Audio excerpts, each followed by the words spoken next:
Hello students, welcome to click B. मैं दिव्यांशु एक बार फिर आपका हार्दिक स्वागत करता हूं क्लिक बी के ऊपर। अब हम जो हमारी 9th क्लास के अंदर नंबर सिस्टम पढ़ रहे थे, संख्या पद्धति पढ़ रहे थे, उसके 5वें पार्ट में आप पहुंचे हैं, 5वें भाग में आप पहुंचे हैं। और हमारा पहला क्वेश्चन है फाइंड डेसिमल एक्सपांशन। हमने जो दशमलव प्रसार सीखा था वीडियो नंबर 4 में या पार्ट संख्या 4 में, उसका हमें यूज़ करना है। इन जो संख्याएं दे रखी है नीचे, या जो फ्रैक्शन है, जो भिन्न नीचे दे रखी है, उनका हमें डेसिमल एक्सपांशन यानी दशमलव प्रसार ज्ञात करना है कि क्या होता है। ठीक है, चलिए पहले पे बात करते हैं 10/3। तो बेसिकली क्या चीज़ है, 10 के अंदर आपको 3 से डिवाइड करना है। ठीक है, तो देखिए 3 3 जा 9 करेंगे आप और लिख देंगे यहाँ 3। ठीक है प्यारे बच्चों, फिर देखिए माइनस करने पे आपके पास आएगा 1 और देखिए 1 के अंदर 3 से डिवाइड नहीं होगा। ठीक है, 1 में 3 का भाग नहीं जाएगा, तो यहाँ पर लग जाएगा क्या, एक दशमलव यानी डेसिमल, और यहाँ आ जाएगा 0। ठीक है, वापस वही काम, 9 आएगा, 3 आएगा, 1 और अपने आप 0। क्यों? क्योंकि हम दशमलव लगा लेते हैं, डेसिमल लगा लेते हैं, तो उसके बाद में जैसे ही हम नेक्स्ट में आते हैं तो हर बार एक एक 0 आगे लगता चला जाएगा। यहाँ पर भी क्या आ जाएगा, -9, फिर 10, फिर -9, 10, -9, 10, -9, ये प्रोसेस चलता चला जाएगा। मतलब ये 3.33333 क्या हो जाएगा, इसका डेसिमल एक्सपांशन, दशमलव प्रसार क्या हो रहा है, 3.33333। और इसको कैसे लिखते हैं वो मैं आपको बता ही चुका हूँ। लिखने का तरीका क्या होता है, जो दशमलव के बाद रिपीट हो रहा है, डेसिमल के बाद जो चीज़ रिपीट हो रही है उसके ऊपर आप लगा दो क्या, बार। तो यहाँ तक आपको समझ में आ गया होगा। कुछ नहीं किया, सिंपल डिवाइड किया है, सिंपल भाग दिया है, ऐसे ही आप करके दिखाएंगे। तो यहाँ तक तो बात हुई इस पहले प्रश्न की। अब हम बात करते हैं 7/8 की। तो कुछ नहीं करना, इस बार हम लिखते हैं 7 डिवाइड बाय 8। तो मुझे दिख रहा है पहले जाएगा नहीं, डिवाइड होगा नहीं, तो 0 पॉइंट। अब देखिए मैं यहाँ पर 70 कर दूंगा। क्यों? क्योंकि मैंने यहाँ दशमलव लगा लिया, डेसिमल लगा लिया है। तो 70 में कितनी बार चला जाएगा, 64, दैट इज़ आपका 8। ठीक है, उसके बाद में रिमाइंडर कितना बचेगा आपके पास में, शेषफल कितना आएगा यहाँ पर, सिर्फ यहाँ पर अभी इस वाले स्टेप में 6। ठीक है, 6 आ गया, वापस 0 लग जाएगा एक, फिर क्या होगा, 7 8 जा 56, 7 8 56, तो ये हो जाएगा 7 टाइम्स। यहाँ तक कोई दिक्कत नहीं किसी को। फिर हो जाएगा 40। क्यों? क्योंकि हम जैसे ही इसके अंदर से रिमाइंडर फाइंड करेंगे, माइनस करने के बाद में जो हमारे पास वैल्यू आएगी वो क्या हो जाएगा आपका 40। ठीक है, अब 40 में इसका लगाएंगे तो क्या आने वाला है, 40 में जैसे ही हमने इसको डिवाइड लगाया, 40 का सीधा 40 आ गया। कितनी बार करने पर, 5 टाइम्स करने पर। क्यों? क्योंकि 5 8 जा 40 या 8 5 जा 40। तो देखिए 0.875, तो इसका डेसिमल एक्सपांशन क्या हो गया, 0.875। यहाँ तक आपको समझ में आया? कुछ नहीं किया, बस डिवाइड लगाया है। और मुझे नहीं लगता आपको भाग समझाने की ज़रूरत है, आपको डिवाइड कर करके बताने की ज़रूरत है। इस एक क्वेश्चन में बता रहा हूँ, आगे नहीं बताऊँगा। 1/7, तो देखिए 1/7 जो है, आपको 1 को डिवाइड करना है 7 से, नहीं जा रहा, पॉइंट लगा दो यानी दशमलव लगा दो, डेसिमल लगा दो, ये हो जाएगा 10, फिर आएगा 7। ठीक है, 1 टाइम, यहाँ आ गया कितना आपके पास में 3, तो ये हो जाएगा 30। 30 में कितनी बार जाएगा, 30 में जाएगा 4 टाइम्स, तो ये आ जाएगा 28। माइनस करेंगे, ये आ जाएगा आपके पास में 2। ठीक है बच्चों, 2 आ गया। अब 2 के बाद में क्या लिखेंगे आप, यहाँ पर 2 ही लिखेंगे। क्यों? क्योंकि यहाँ आएगा 14, फिर आप माइनस करेंगे, आपके पास आ जाएगा 6 यानी कि 60। अब 60 में आप लगाएंगे तो वही 8 टाइम्स जाएगा। ठीक है, 8 टाइम्स जाएगा, फिर यहाँ आएगा 56 और फिर आपके पास आएगा 40। ठीक है, और 40 में आप लगाएंगे तो 5 टाइम्स जाएगा।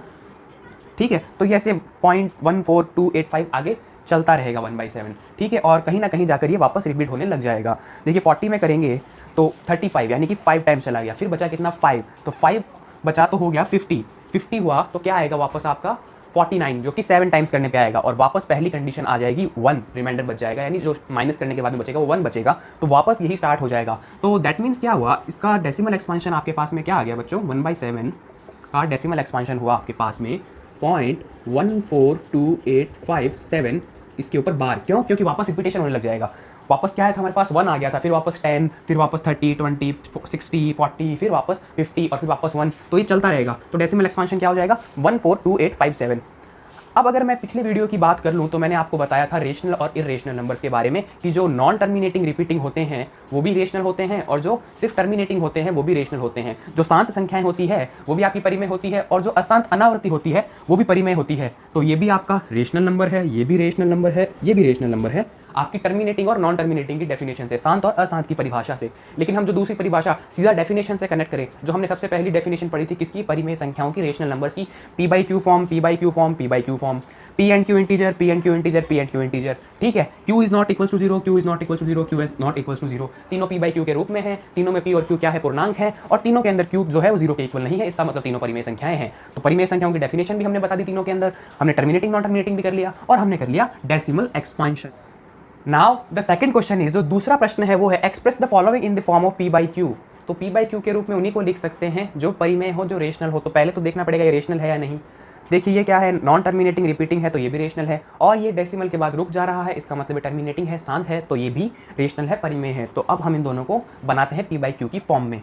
तो देखिए पहले का सॉल्यूशन बहुत ही ईजी है, बिल्कुल ही हलवा क्वेश्चन है, कुछ नहीं करना। डेसिमल के बाद में कितनी डिजिट है, दशमलव के बाद जितनी संख्याएं हैं उतने जीरो नीचे लगा देने हैं, 1 2 3 4 5 6 7।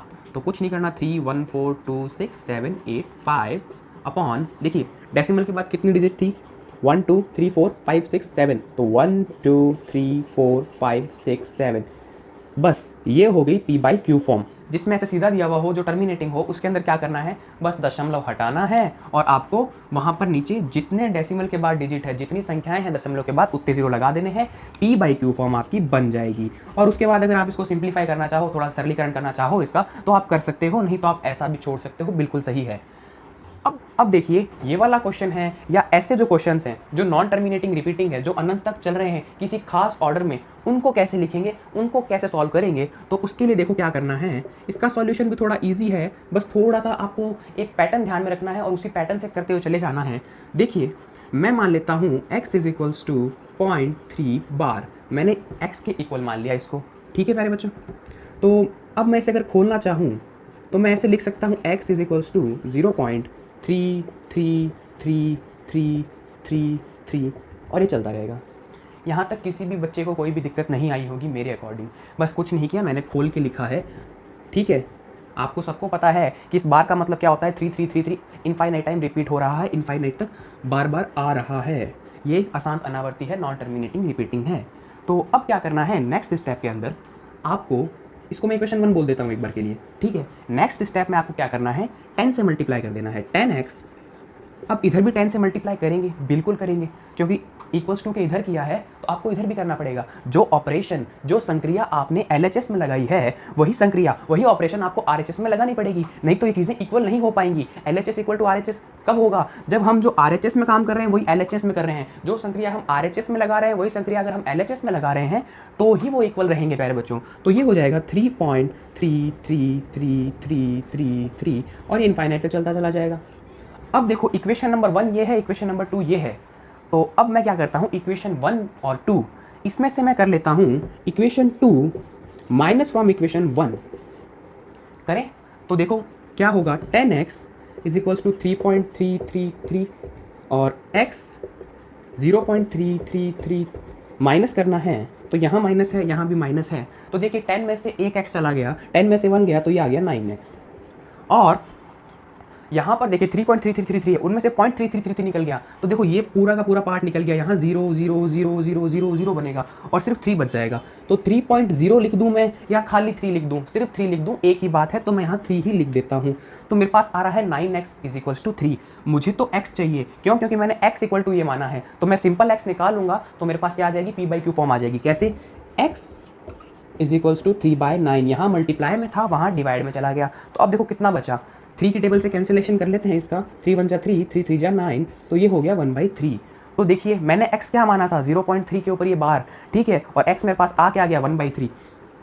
क्या x p by Q form में है, बिल्कुल है बच्चों, और x यही चीज़ तो है।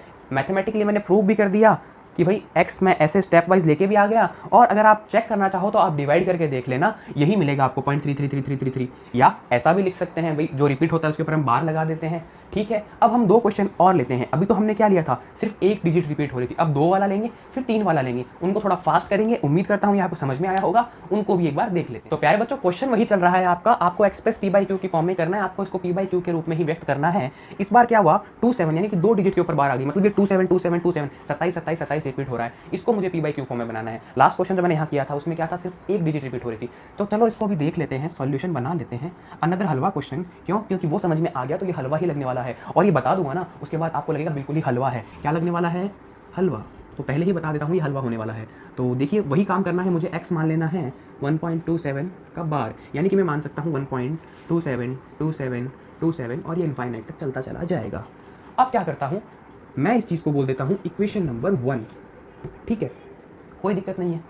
मैं 10x करता हूँ इस तरफ, मैंने LHS में 10 से मल्टीप्लाई किया तो मैं RHS में भी 10 से मल्टीप्लाई करूँगा, तो ये क्या हो जाएगा, ये हो जाएगा 12.722727। ठीक है, देखो क्या हुआ, जैसे ही इधर 10 से मल्टीप्लाई किया तो ये 10x हो गया, और यहाँ 10 से मल्टीप्लाई किया तो जो ये वाला डेसिमल है ना, ये यहाँ ट्रांसफर हो जाएगा। ठीक है, 1 दशमलव आगे बढ़ जाएगा, तो क्या हो गया 12.727272 हो जाएगा इस बार। ठीक है, अब मैं अगर देखूँ, मैं इसको और इसको माइनस करूँ तो ऑर्डर सेम नहीं बैठेगा। देख लो, यहाँ पॉइंट के बाद 2 है, यहाँ पॉइंट के बाद 7 है, तो कुछ ना कुछ दशमलव के बाद भी रह जाएगा, तो मेरे पास वही पी बटा क्यू फॉर्म सही से नहीं आएगी। मुझे क्या करना है, मुझे दशमलव के बाद 0 बनाना है। तो मैं देखता हूँ कि मैं एक और बार 10 से मल्टीप्लाई करता हूँ तो ये वाला डेसिमल यहाँ चला जाएगा, मतलब फिर क्या होगा, फिर वापस 272727 रिपीट होगा सिमिलरली इसकी तरह, फिर मैं माइनस कर दूंगा, फिर मेरे पास क्या होगा, दशमलव के बाद डेसिमल के बाद 0 आ जाएगा। तो मैं वही करता हूँ, मैं एक और बार 10 से मल्टीप्लाई करता हूँ तो ये हो जाएगा बच्चों 100x इज इक्वल्स टू 127.272727 और ये इनफाइनाइट तक चलता जाएगा। इसको मैंने बोल दिया इक्वेशन नंबर 2। ठीक है प्यारे बच्चों, अब देखो, अब इसको और इसको कंपेयर करता हूँ। अगर मैं 2 में से माइनस कर देता हूँ 1 को, तो देखो दशमलव के बाद डेसिमल के बाद में दोनों तरफ सेम है, तो ये अपने आप सारा कैंसिल आउट हो जाएगा, सिर्फ ये बच जाएगा दशमलव से आगे वाला, डेसिमल से आगे वाला पार्ट, और जो इधर होगा x के साथ में उसको उतार देंगे बट्टे में यानी अपॉन में, तो हमारी पी बाई क्यू फॉर्म बन जाएगी।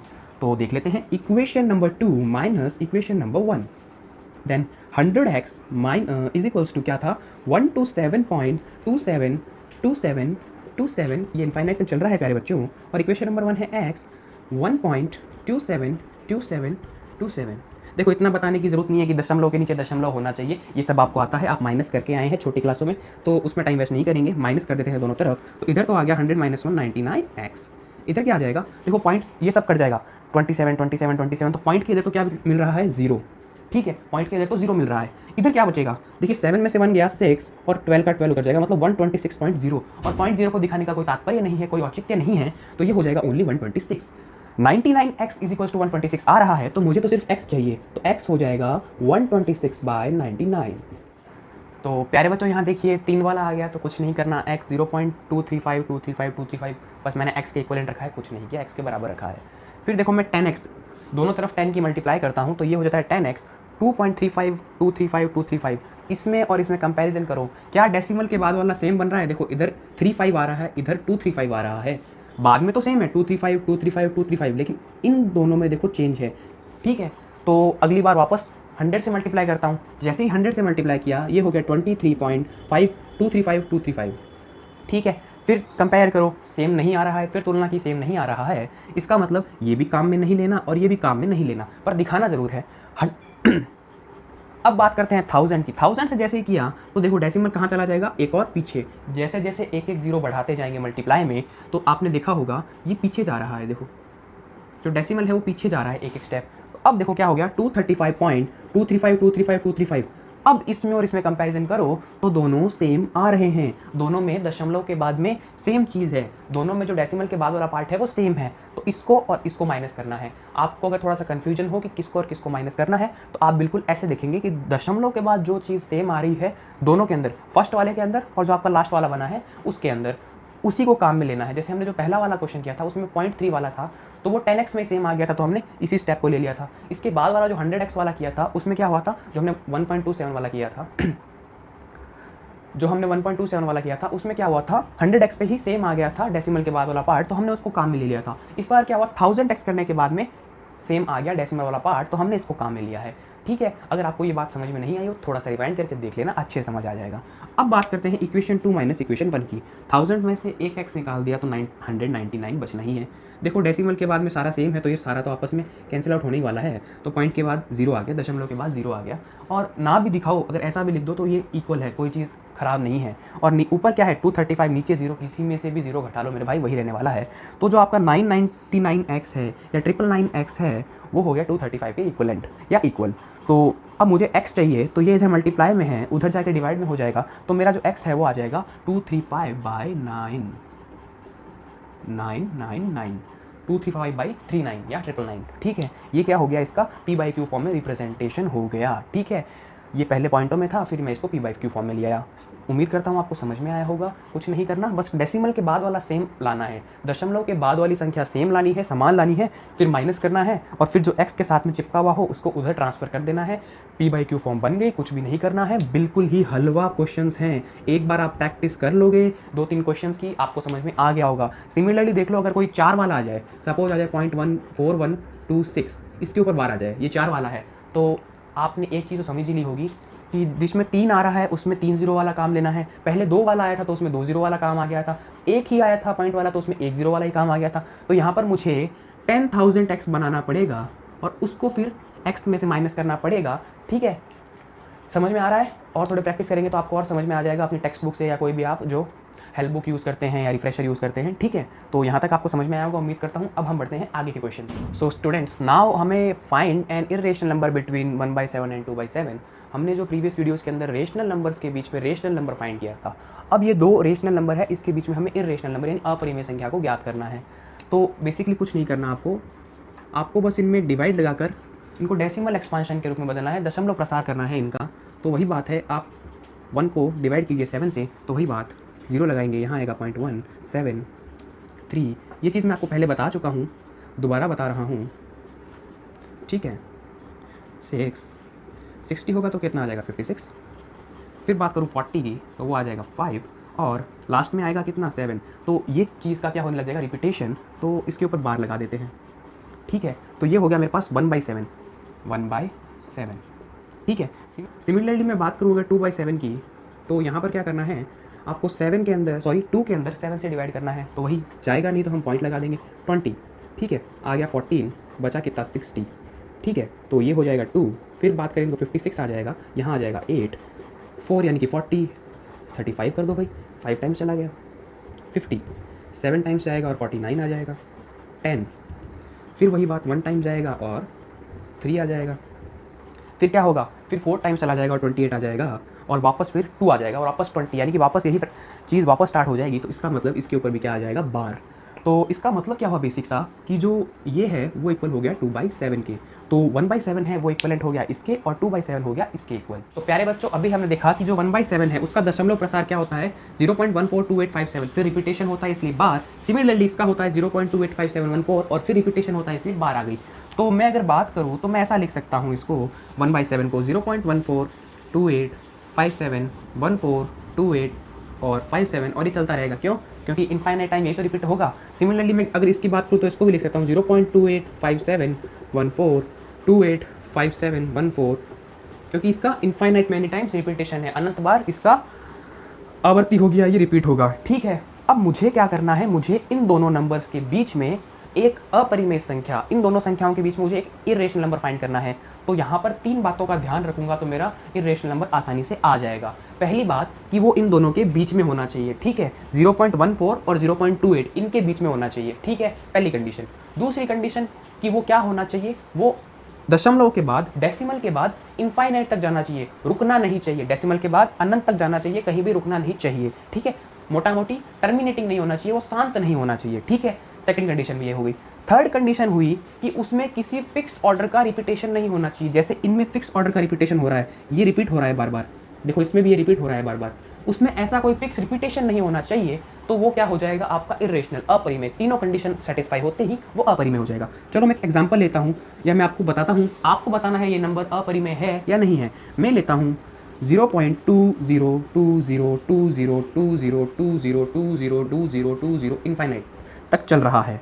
ठीक है, तो क्या ये इनके बीच का अपरिमेय संख्या है, क्या ये इनके बीच की इरेशनल नंबर है? तो देख लेते हैं। यहाँ क्या है 0.20 और यहाँ है 14 और 28, मतलब इसके बीच में तो आ रहा है। पहली कंडीशन सेटिस्फाई। दूसरी कंडीशन क्या है? इनफाइनाइट तक चलना चाहिए, अनंत तक चलना चाहिए, डेसिमल के बाद रुकना नहीं चाहिए, वो भी सेटिस्फाई कर दी। तीसरी कंडीशन क्या है? किसी फिक्स ऑर्डर में रिपीटेशन नहीं होना चाहिए, लेकिन यहाँ तो हो रहा है। देखो 20 20 20 20 20 फिक्स ऑर्डर में रिपीटेशन हो रहा है, तो इसका मतलब तीसरी कंडीशन सेटिस्फाई नहीं करी। जब तक तीनों कंडीशन सेटिस्फाई नहीं करेगा, जब तक ये तीनों शर्तें पूरी नहीं करेगा, ये इरेशनल नहीं होगा। अब अगर मैं बात करूँ 0.20 2 0.002 0.00002 चलता जा रहा है, तो क्या ये इरेशनल नंबर होगा इनके बीच का? तो वही बात, इनके बीच में तो आ रहा है। पहली कंडीशन सेटिस्फाइड, दूसरी कंडीशन अनंत तक जा रहा है, रुक नहीं रहा है, टर्मिनेटिंग या शांत नहीं है, तो दूसरी कंडीशन भी सेटिस्फाइड। तीसरी कंडीशन क्या है? देखो यहाँ क्या हो रहा है, 2 के बाद 1 0, 2 के बाद 2 0, 2 के बाद 3 0, 2 के बाद 4 0, 2 के बाद 5 0, 2 के बाद 6 7 8 9 इनफाइनाइट तक चलता जाएगा। इसका मतलब क्या हो गया? कोई भी फिक्स ऑर्डर में रिपीटेशन नहीं हो रहा है, जैसे इनमें हो रहा था या इसमें हो रहा था, मतलब फिक्स ऑर्डर का रिपीटेशन नहीं है, मतलब ये रिपीटिंग नहीं है। तो यहाँ पर ये तीनों कंडीशन सेटिस्फाइड हो गई, तीनों शर्तें हमारी मंजूर हो गई, संतुष्ट हो गई। इसका मतलब ये हो गया कि आपका अपरिमेय संख्या है। ऐसी अगर आपको कोई और अपरिमेय संख्या लिखनी हो तो आप लिख सकते हैं 0.17 38 29 28 32 42 02 31, ऐसे करके चल रही है। ये भी क्या है? इनके बीच की अपरिमेय संख्या ही है। बस वही 3 कंडीशंस फॉलो करवानी है और कुछ नहीं करना है, इनके बीच की इरेशनल नंबर आ जाएगी। सबसे पहले आपको क्या करना है? इन दोनों का डेसिमल एक्सपांशन निकालना है। उसके बाद में क्या करना है?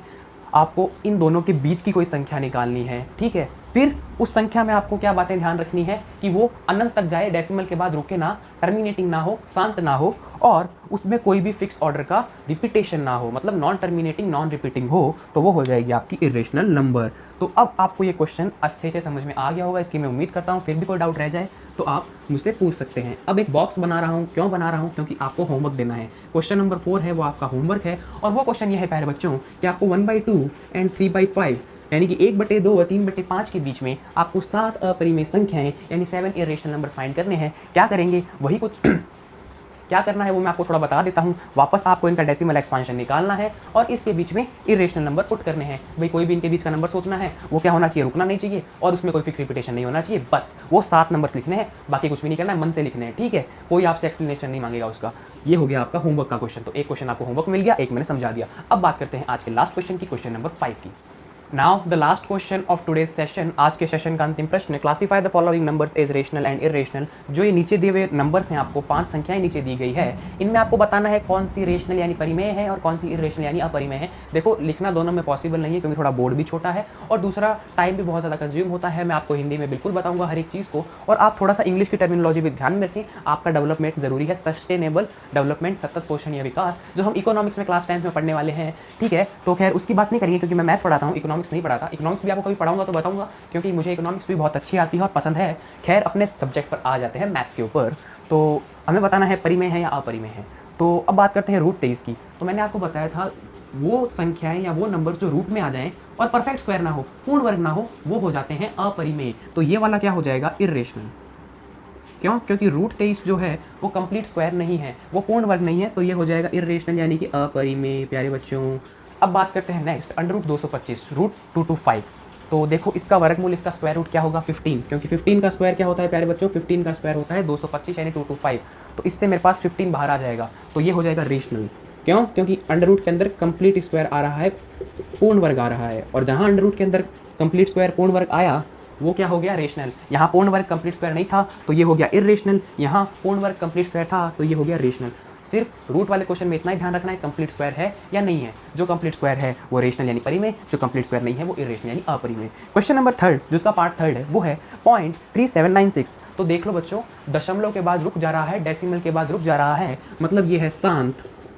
इंग्लिश में बात करूँ तो ये है टर्मिनेटिंग, जो हमने पिछले लेक्चर में पढ़ा था। किसी प्यारे बच्चे ने नहीं पढ़ा है तो पिछले लेक्चर में जाके पढ़ ले, वीडियो नंबर 4 में देख ले, पार्ट नंबर 4 में देख ले। तो ये है टर्मिनेटिंग यानी शांत, और जो शांत होते हैं टर्मिनेटिंग होते हैं वो होते हैं रेशनल। उसमें मैंने आपको टेबल बनाकर अच्छे से बताया था, बहुत से बच्चों का भी याद भी आ रहा होगा, रिकॉल भी कर पा रहे होंगे, और मैं यही चाहता हूँ कि बार बार वो रिकॉल करें उस चीज़ को। तो जो टर्मिनेटिंग होता है, जो शांत होता है, डेसिमल के बाद रुक जा रहा है, वो हो जाएगा आपका रेशनल। अब देखो ये इसकी बात करते हैं, ये देखो डेसिमल के बाद चल रहा है, लेकिन यहाँ देखो प्यारे बच्चों कि ये 478 रिपीट हो रहा है, मतलब दशमलव के बाद एक खास नंबर रिपीट हो रहा है, एक खास ऑर्डर में रिपीटेशन हो रहा है, तो वो क्या होता है, वो अशांत अनावृत्ति होता है, मतलब नॉन टर्मिनेटिंग रिपीटिंग होता है। और जो नॉन टर्मिनेटिंग रिपीटिंग होते हैं वो भी क्या होते हैं आपके रेशनल यानी कि परिमेय, मतलब कि ये भी क्या हो जाएगा, परिमेय। क्यों? क्योंकि ये दशमलव के बाद एक खास ऑर्डर में रिपीट हो रहा है, एक खास संबंध में बढ़ रहा है आगे, ठीक है। डेसिमल के बाद 478 रिपीट हो रहा है ना, तो ये क्या हो गया, एक रिपीटेशन हो गया। और जो नॉन टर्मिनेटिंग रिपीटिंग होती है, अशांत अनावर्ती होती है, वो भी परिमेय होती है, रेशनल होती है, तो ये भी हो गया रेशनल, ठीक है। अब बात करते हैं इसकी 1.101000100000100000, ठीक है। यहाँ क्या हो रहा है, यहाँ टर्मिनेटिंग नहीं है, ये दशमलव के बाद रुक नहीं रहा है, अनंत तक जा रहा है, ठीक है भाई, अनंत तक जा रहा है। इसमें कोई रिपीटेशन हो रहा है क्या, खास नहीं हो रहा। देखो 1 के बाद 1 0, 1 के बाद 2 0, 1 के बाद 3 0, 1 के बाद 4 0, 1 के बाद 5 0, 1 के बाद 6 0, कोई ऑर्डर नहीं है रिपीटेशन का, कोई भी खास ऑर्डर में रिपीट नहीं हो रहा, पुनरावृत्ति नहीं हो रही। तो इसका मतलब क्या हो गया, रुक भी नहीं रहा, रिपीटेशन भी नहीं हो रहा, तो इसका मतलब ये खाली नॉन टर्मिनेटिंग है या नॉन टर्मिनेटिंग रिपीटिंग है। मैं इसको बोल सकता हूँ अशांत है, खाली रुक नहीं रहा बस, और कोई खास ऑर्डर भी फॉलो नहीं हो रहा, तो ये इर्रेशनल यानी कि अपरिमेय हो जाएगा। तो यहाँ तक आपको समझ में आया होगा कि कौन परिमेय और कौन अपरिमेय, ठीक है। जो कंप्लीट स्क्वायर नहीं बने वो अपरिमेय, जो कंप्लीट स्क्वायर बने वो परिमेय, जो टर्मिनेटिंग यानी शांत हो वो परिमेय यानी रेशनल, और जो नॉन टर्मिनेटिंग रिपीटिंग हो वो आपका रेशनल, नॉन टर्मिनेटिंग रिपीटिंग वाला रेशनल, अशांत अनावृत्ति वाला परिमेय, और जो नॉन टर्मिनेटिंग हो सिर्फ या नॉन टर्मिनेटिंग रिपीटिंग हो, अशांत हो सिर्फ, वो भी इरेशनल यानी अपरिमेय। तो यहाँ तक हमने इन 5 क्वेश्चन को कर लिया है। एक क्वेश्चन जो 4th वाला है वो मैंने आपको होमवर्क दिया है, कौन सा 1/2 और 3/5 के बीच में आपको 7 इरेशनल नंबर्स फाइंड करने हैं, 1/2 और 3/5 के बीच में आपको 7 अपरिमेय संख्याओं का ज्ञात करना है। तो आज के जो क्वेश्चन का सेंस तो आज के जो क्वेश्चंस का सेशन था वो यहीं तक था। आपको 5 क्वेश्चन अच्छे समझ में आएंगे, कोई दिक्कत कोई क्वेरी तो आप कमेंट कर सकते हैं। थैंक्स फॉर वॉचिंग, अपने फ्रेंड्स को बताएं, मजे लें और अच्छे से पढ़ें।